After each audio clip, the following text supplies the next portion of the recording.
So, more news from CES. Pentax have announced the MX-1. It's a non-interchangeable lens camera that kind of looks like it should be interchangeable lens. It's going for the retro kind of look and, build quality to compete with the Fuji X series.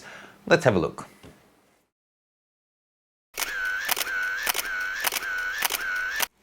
Okay, straight off the bat, this is a 28 to 112 lens, but it's a f1.8 to 2.5 variable aperture, so that's lovely and fast, and that appears to be exactly the same lens that some of the higher end Olympus cameras are using. That's not a bad thing, it's just something worth noting. Looking at the body, it's gone for brass top and bottom plates, it seems, and the leatherette around the middle, so it really is aiming at that ye oldie camera market that, appreciates that build quality.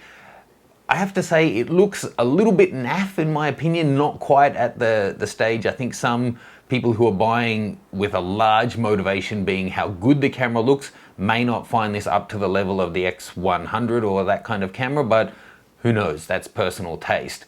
One thing that stands out that doesn't really fit the styling is actually the look of the lens. The fact that it's got the zzz kind of zoom instead of a tactile one, and it's a really shiny barrel. It looks like something that you would find on a normal high-end point and shoot rather than one of these prestige, classy, style type ones. So it's a 12 megapixel backlit CMOS sensor. It's got a 3-inch 921K rear screen.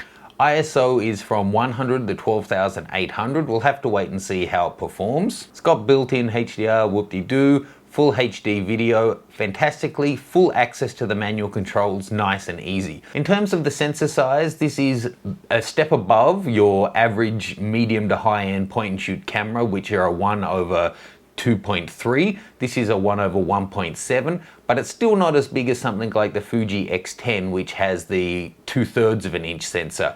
So, we'll have to see how that actually bears out. I think this is a new sensor that they've developed for this one. It may have been used in something else, but I'm not too sure just yet. I really look forward to getting my hands on this one and seeing how it performs, because I'd love to see Pentax kick off the new year with just a cracker of a product. I gotta say, whilst I don't know if it's right there in terms of styling for my taste, I do think this is a huge leap forward for them after some fairly interesting design choices over the last little while. It's nice to see this one is, well, I shouldn't say following a trend. It is good to set your own trend and to go your own path, but I don't think either of those guys sold particularly well. So I think the MX-1 is certainly on the right path for them. And looking at the body, it does make you wonder, is there a potential there to make an interchangeable lens in the future? At least, are they heading in that direction to go with this kind of styling for something like that? Pentax do have some fantastic old glass. If they brought out an interchangeable one that looks like that, has an adapter so you could use all of that glass, I think it could really be a hit, because there are legions of Pentaxians who have legacy glass and are itching to use it, no doubt. In terms of size, it's more squat than something like the X10, which it's kind of going up against from Fuji. It's longer and thinner.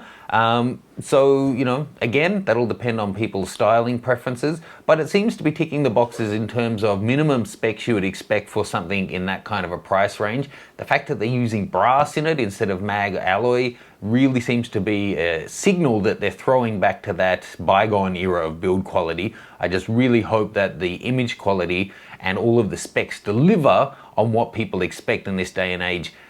Cameras have come so far in the last 2 years. What you can get in an interchangeable lens, mirrorless camera, or even a fixed lens, compact point and shoot camera is it's at a level now where you can get the quality that you're getting from premium DSLRs just 3 or 4 years ago in a compact body like this.